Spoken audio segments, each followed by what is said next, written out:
Welcome back, team. This is Proud Old History. I'm one of the hosts, Evan Rena. I'm here with my boys. Dalton Brown. John Kendricks. Hayden Carlini.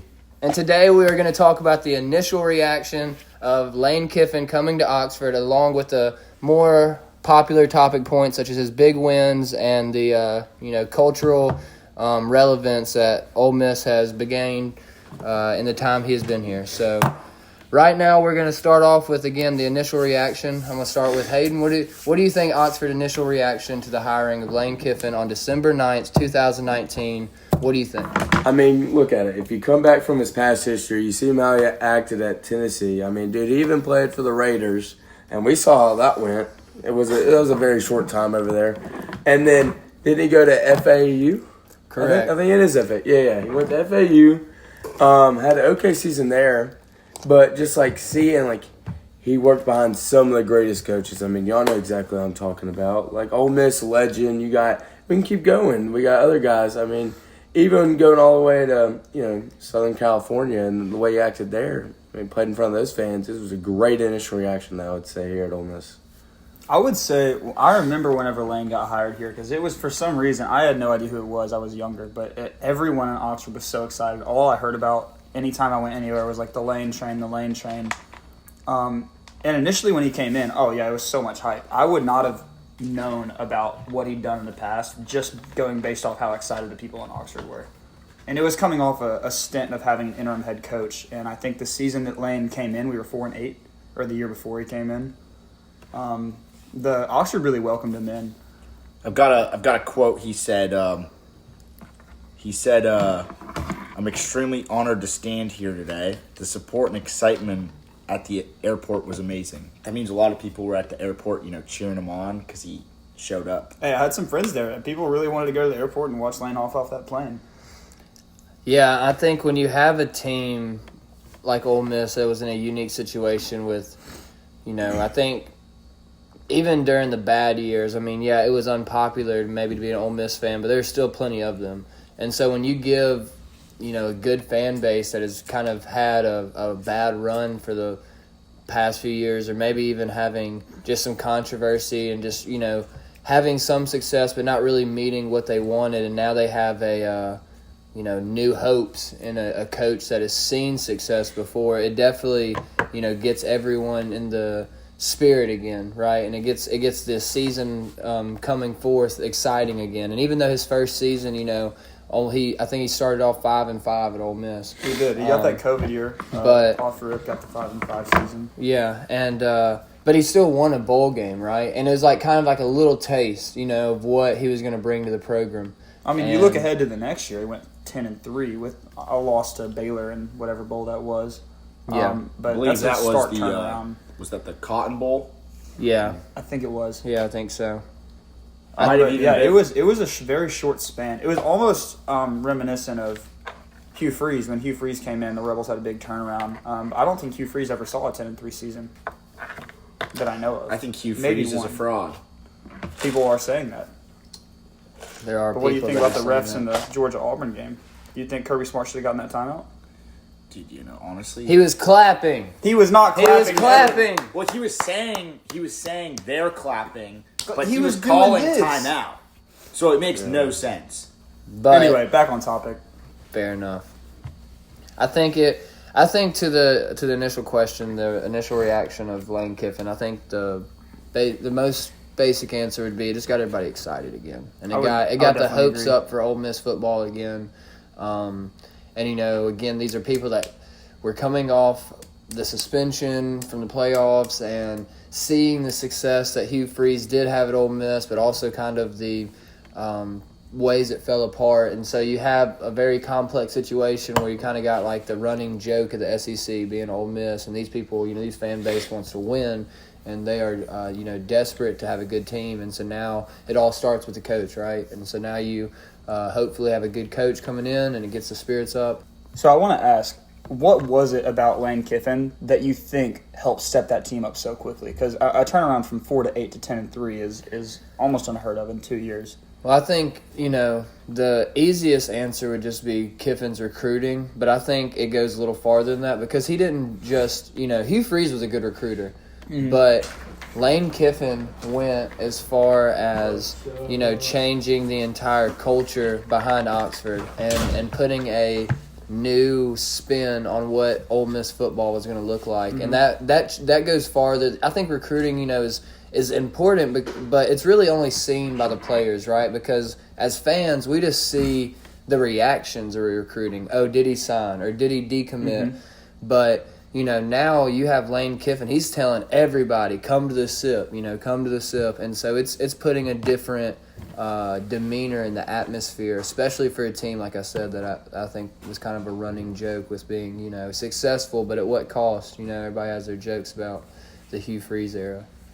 What do you think, Evan? I mean, I think we went from a team that was, on the regular, 6-7 wins, and now, 10-win seasons all the time. I think it's definitely changed the atmosphere here in Oxford. I would 100% agree. This is a unique perspective that I have brought in for today's podcast. My roommate is a band member, and so he has a little bit of experience in different collegiate bands, and so just from a band member in a SEC school and having Lane Kiffin kind of bringing the demeanor to the football games, what does it mean to you to have a coach like that and to be able to play at games like Ole Miss, coming from Reed Robertson, saxophone player? Truthfully, I mean, it really does change everything. Like, Lane Kiffin did bring a hype to Ole Miss. Like, he's built it. You were saying earlier as I was walking through, like, he's building a new culture around it. That directly inspires the band. Like, before Lane Kiffin, the band was awesome, but it wasn't like people like going crazy in the stands. It wasn't like the whole band section, putting out sound without instruments. That's the same as the student section. Yeah. Like, having a winning football team is everything to an SEC band. I think it was, very. It was a popular talking point after we just beat LSU. And what did y'all do after we beat LSU? Y'all played their fight song, right? Yeah, we played. What's the name? Talking Out the Side of Your Neck. As soon as the game was over, we were only going to play it if we won, and we did. So that's what we ended it on. I mean, that's a different type of demeanor too. Even when your band has a swag to it, I mean, that says something about the program. Thank you for your input, Reed. Very helpful. I would say that a coach going as far as to affecting even the band of a team, one of the biggest supporting casts of a team, that shows his impact on the city that he's in. Because Hugh Freeze, as good as he was when he was here, I can't say I saw that big of an impact outside game day. Whenever we had a big win, people went crazy. But Ole Miss football is at a completely different level now. Like, Lane Kiffin is Ole Miss football, and Ole Miss football has become Oxford. I definitely agree. And that's why it's almost like he really is the face of Ole Miss, And I know Jackson Dart has a lot of popularity and, well-deserved in some regards. He has a lot of accomplishments, and even Matt Corral, he had some accomplishments that definitely put him as a highlight reel in some regards when he was at Ole Miss. But I think Lane Kiffin definitely is like the precursor to all of that. Like, he is kind of, it's like he motivates with a different demeanor than what you were used to, especially coming from like a school that doesn't have a recent history of a lot of success. And now he's, infusing all this motivation and to kind of, give his players a little bit of pride and swag and, demeanor that's going to carry farther than just a football field. That's going to kind of shape the character of the program. And it shows when it comes to, the band. It shows to the student section. It shows when you're walking on the Walk of Champions as the opposing, fan, and you're seeing all the Ole Miss fans in the Grove and they're giving you the look like, hey, we're a different team than last time you came to the Grove because now we're a winning team, and so it's a fun environment to have a good program to, root Well, I think for. that's something you can actually say about Ole Miss now, because you were right. Ole Miss, during the time when they were bowl ineligible, you couldn't get recruits in, couldn't go to a bowl. Who wants to go to a school without a bowl game, right? Ole Miss was one of the biggest laughingstocks in the SEC because you come off of 2 Alabama wins and then all of a sudden you're back to 4-8, 3-9. Yeah. But if you look at the standings right now, Ole Miss is one of the only undefeated teams in the nation, especially the SEC. It's one of the games that you see on your schedule and you really have to plan around now. Yeah. Because Georgia has to prepare for Ole Miss just as much as Ole Miss has to prepare for Georgia. It's not a game that they can take lightly. And that's just kind of where Kiffin has gotten this team to. Yeah. I think goes. that too. I mean, recruiting is where it starts, but I really think that Kiffin himself brings a lot to the team besides just the athletes that he can get to come here. Well, you'll see in college football year after year, there's always a team that is in the top 10. You know, the standings will come out and they'll say this is the top 10 recruiting class of the year, you know, and there's always a team that has the best recruits, but they find themselves, you know, they lose the season opener, or they find themselves in they lose a non-conference game and it kills their momentum, or whatever it may be. And I think those always show the foundation of the program. And I think what shows the foundation of a program more than a coach, really, you know, and you have the analogy like something can only be as strong as its foundation, right? When it's shaken, it's tested. And I think Lane Kiffin has, you know, even in this rough game we just got through on Saturday, you know, he had some words that I don't really agree with, and maybe we can talk about that. But I think at the end of the day, that win still is a win. It's still a W. It wasn't pretty. Technically speaking, a win is a win. It was ugly, but it shows that even when you go into halftime and you're like, hey, man, why are we not up by 3 scores on these guys like we were predicted to be? You know, it goes to the coach to have answers for those questions, you know. And he's found a way to, even if it's not pretty, to find a way to win this season. And, you know, you can't blame a coach who's winning. You can never blame the coach who's winning.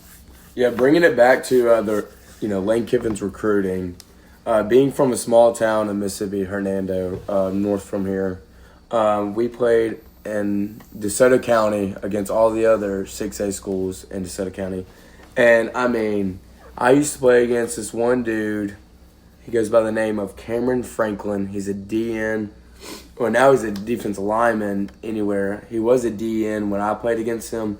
But it was crazy to see that, you know, he's a 5-star from a small town in Mississippi, North Mississippi to be exact. And, you know, you have Nick Saban flying out to the games to watch him play. You have all these other coaches, like Penn State coach, you got, who's no longer there. Then you got, like, you know, Oregon, Alabama, of course, LSU, and all these top schools that are recruiting this kid. And to see Lane Kiffin be able to, like, pull him in and – you know, it was crazy. I saw some of the pictures of them on the field with some Bentleys out there. Like, I mean, he had a red Bentley and a blue Bentley. I mean, that's just like small stuff like that showing that Lane Kiffin, you know, his recruiting techniques are blowing everybody out the water. Everybody out the water. That's basically all I got, though, on Lane Kiffin's recruiting. Now, I can 100% agree about Lane's recruiting strategies. I think that's what separated Ole Miss from other teams in the SEC when Lane first got here. With the introduction of NIL, I think that still puts Ole Miss as a high contender school, even though NIL-wise we have less money than I think bigger he is, schools. and maybe I could be, I mean, I'm not a Lane Kiffin just diehard fan. I don't just know all of his moves every day, but it's sometimes to me seems like he's more in touch with people at like the college age than people his own age, you know, because you ask people his own age, what do you think about Lane Kiffin? And if you ask them about besides football, they're liable to say, man, that guy's an odd character, right? Or he's a unique guy. But he gets college people, and he definitely gets the recruits that he's going after, and he understands them well, and he knows how to, I think, really befriend them and make a good relationship. And I think that's where, you know, it starts, because now with NIL, I mean, you know, like you were talking about, Hayden, I agree. I mean, you got all these high-priced talents, and now we see the money that's getting thrown at them, so you have to have more than just the name and the money, because you gotta. That's a given, right? You're gonna have the big fish coming after, you know, the high sought after recruits. And I think what Lane kind of does better than these other coaches is he really does understand these new guys coming into college and kind of what they want and how they want to see their and in a way that I think, you know, motivates them, but also is real to them, because you you can't just tell every recruit, oh, yeah, you're going to be my guy, like you're going to be the captain of the team, the rock. I think you have to have a level of, genuine kind of fellowship with someone when you're like, hey, I want this out of you, but I can't just promise this to everybody, right? Mm-hmm. And it seems like no matter where these people are, they just want to play for Lane, and I think that's shown up the most in Trinidad and how he's stepped up into the role he's been given, right? Yeah. I mean, he has just taken this and completely done the most with it. I mean, I see him on people's Heisman's watch, right? And, I mean, that's just insane to think about. You come into the season and you're QB2 and 6 weeks in, and now you're on the Heisman watch. I mean, that's kind of insane to think about. I would definitely agree. And that was a big shock this year, honestly, was the replacement of Austin Simmons. Now, obviously, he got injured. And I actually don't know what his status is medically. I don't know if they have him listed as likely to return or what. But Lane Kiffin, I feel like you were talking about players seem to want to play for Kiffin. I feel like when you watch Kiffin at games, and I feel like everyone has seen the video of Lane throwing the clipboard. I don't know. Was that at Tennessee? Throwing the clipboard was I don't remember who that Tennessee. I think it it wasn't. It was against South Carolina. It was against South Carolina. It was a home game. You don't see a lot of coaches get so lost in the moment like that. I feel like that's something that he instills in his players, is that he is just as excited about their success as they are, which I think goes back to his recruiting. I think he really resonates with these athletes, and they want to play for someone who wants them to win more than they want themselves to win. Because you can look all around the SEC, and most of these coaches are worried about, if I don't go 8-4, I'm going to get fired. You can't get 6 or 7 wins in a season anymore. It doesn't work like that, especially not in the SEC. You might find yourself with an interim head coach, and you're going to be living at home for a little bit. Yeah, I completely agree. 6 or 7 wins is not going to guarantee your It's job. not acceptable anymore. Yeah. That's just the environment that we live in, especially with NIL. When you can buy talent, why not have a good year if you have money? Yeah, because these quarterbacks, they'll leave and they'll go to a school that's winning and get paid $6 or $7 million a year. Yeah. It's really just the environment right now. But I really think that goes back to Lane and that the whole basis of his recruiting. I feel like when you watch him coach, he seems like someone who wants you to win. Especially since he's been to so many programs, and Lane has made mistakes in the past, and he's been let go. Yeah. One of my favorite Lane Kiffin quotes was, "I needed Oxford more than Oxford needed me." Yeah. And I think that says a lot about how he doesn't want this team to win because he doesn't want to get fired. I think he wants this team to win because he appreciates this talent and he appreciates this team. And looking at Trinidad, he appreciates the talent that is coming through his door. It takes a real man to replace your starting quarterback who you've been getting ready for 2 years to come in after Dart to bring in a D2 talent and say, here are the reins. And Trinidad's played incredibly this season, but I feel like there's a lot of coaches who would replace that talent. The second that Austin Simmons was healthy. Not that I didn't believe in Trinidad, but I mean, when I saw him come in, and that he was going to be the starter, I mean, I just say now that here we are after, 6 weeks and we're 6-0. I hope we make it to 7. But I'm very impressed with him and his way and his leadership that he's stepped into the role that he's been given for the situation that Ole Miss was put in with the injury of Austin Simmons. Slight diversion. How do y'all think that this is going to go down against Georgia? Because you're going into Week 7 undefeated after a seemingly terrible win against Washington State. Do you think the Washington State win was more a problem of we're preparing for Georgia, Yes. or that we just didn't care about Washington State? No, they're no. one of the lower ranked teams in the country. Yeah. So obviously, it actually was. I think Lane has like a vision that obviously, every top team is when a crappy team's come to play them, they're not really concerned about what this team's going to do to beat them or how they're going to beat them or anything like that. They're more focused on, hey, we're the 4th best team in the nation right now, and we have Georgia next week. So whatever happens this week is not going to contradict because, hey, say we lose to Washington and it's an upset, and then we turn around and we beat Georgia, regardless of that little loss that we had, we still are going to beat Georgia, and that's going to bring our rank right back up, even if we lose. I said we were to loss to, Washington. Because I believe he was quoted saying that using the bye week instead of preparing for Washington, they prepared to Georgia. And I feel like most people would do that in that situation. I actually don't think Ole Miss played that poorly. I think Washington State played incredibly for their level. You could not stop And their defensive Something linemen. that no one's talking about is, well, I think a lot of people in Oxford are talking about it, but what the media didn't notice, I don't think, is how well Washington State traveled. I mean, that was the most impressive thing the whole weekend. I saw more Washington State fans. I thought it was a SEC game. Legit, like you could have told me Arkansas was in town with how much red was there for the opposing team. Really, I mean, it was so impressive. And they wasn't there just on Saturday. They were there on Thursday. I mean, I could tell. You know, I work a delivery job, and so you can tell, you know, when the nightlife is getting more busy in town. And, I mean, on Thursday, it was very busy from all the people out of state that came in to, you know, watch the Seattle baseball game, but also be here to support their college. And it was just I remember talking to several Washington State fans and just telling them, hey, man, I'm impressed with y'all. Y'all are, you know, y'all travel just as good as any SEC school I've ever seen. And what's almost more impressive is I don't think I had a single interaction with one of them all week that I didn't just walk away thinking, like, man, what a polite person. Like, really, like, I had just nothing but good interactions with their entire fan base. And I've heard that from most of my friends over the weekend, too. So I hope we continue to schedule games with them, honestly. As far as the camaraderie behind the fan bases, it was a great weekend. I don't know if I want to schedule them again next year. They kind of had our number this year.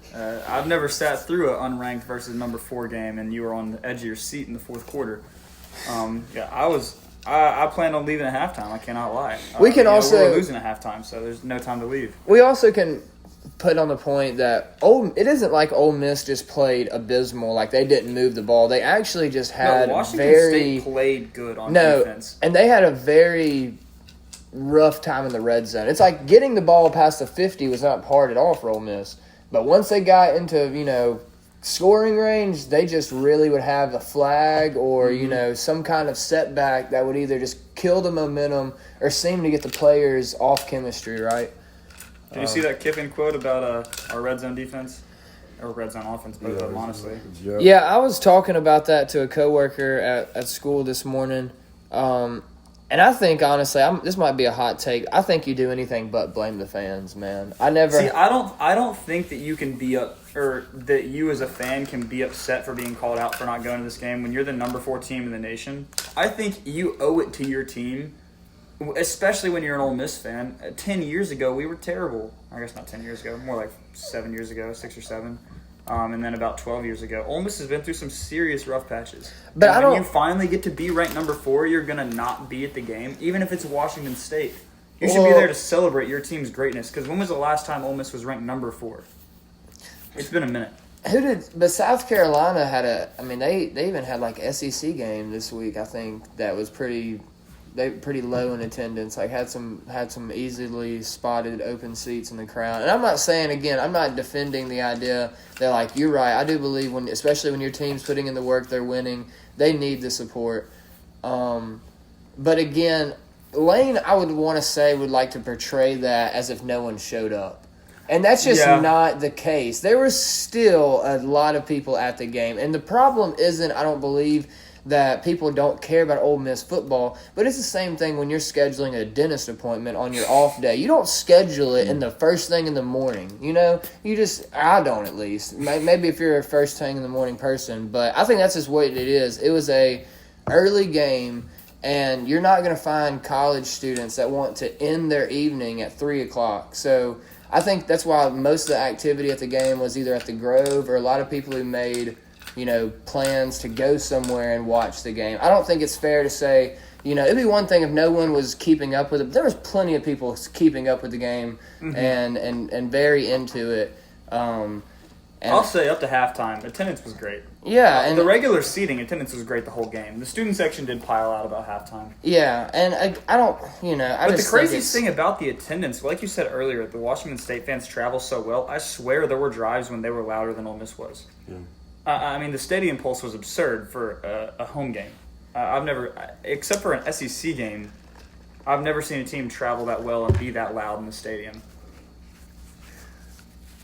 Do you think if we would have filled out the student section, that we would have played better? No. I think it goes back to preparation. When you take the bye week and you prepare for Georgia, and then I mean, they claim to have prepared for Wash State this week, but who knows? Honestly, I feel like in my heart that they were preparing for Georgia for the last 3 weeks, because why would you not? Wash State's supposed to be an easy win, and they just happened to play lights out. I mean, they had D linemen who looked small, who just you could not stop. They were fast. They got around every single time. There was more pressure on Trinidad in this game than I swear there was at LSU. Well, how do you feel about the I know this is a little bit in the future, but how do you feel about the Oklahoma game time being announced? Oh, was it announced? What time was it? Yeah, it was 11 a.m. 11 a.m. 11 a.m. Honestly, I like it because I do feel like Oklahoma doesn't get enough respect for how good of a place it is to play at. I feel like it can get loud. It's a big stadium. It does get packed out. I think an 11 a.m. game, the students don't get quite as rowdy. So I think that'll definitely be of a benefit to us. I think between these next two games, to keep the big dream alive, we got to win one. Between Georgia and Oklahoma, we have to win one. What do y'all think? Okay, honestly, I would say we are one of the teams that could probably make playoffs with 2 wins at this point because we have the LSU win. 2 losses. You mean. 2 losses, yeah, 2 losses. Because you have the LSU win. They were the number 3 team in the country at the time, number 4. What were they? And I know they were top 5. And it's really helped that Texas is not even in the consideration almost at this point. But yeah, I would say that. I mean, they could sneak back into it. Don't get me wrong. Florida could sneak back into it. Texas could sneak back into it. I think Florida's definitely my sleeper for what do they have 2 losses now? 3? I think they have 2 losses. They have 2. No, they have 3. They have 3. I don't really know if a 3-loss team at this point is going to sneak into the playoffs. Yeah, it's not like last year. But there are some 2-loss SEC teams that can really hold on. But I mean, again, look at the undefeated teams. It's not your traditional. No, it is not. It's not a traditional season right now. You have to look at SEC losses too. I think if we lose these 2 games, I think we're out of SEC championship. Well, definitely out of SEC championship. I would say you can make playoffs if you lose these 2 games, but then you still have to remember Florida, who crushed our dreams last year. Hate to see that happen again. Dude, I mean, I could see that being a dream crusher. I could also see you finding yourself in a situation where, you know, you might have to play Miami, you might have to play FSU. I could see either one of them schools being. I would much rather take that FSU game than Miami right now. Miami is hot. Yeah, I'm gonna be honest. I think we might go undefeated. To be honest, crazy take from me. It's whatever, but I'm 100%. It's very well. Okay, so you look at our biggest game of the year, Georgia at Georgia. OU would have been the biggest game of the year, but they've been plagued by injuries. Their quarterback might be back. Threw 3 picks last game. Well, first game back from surgery, I get it. They lost their wide receiver 1 to a brick wall. Here's the last situation I want to be in.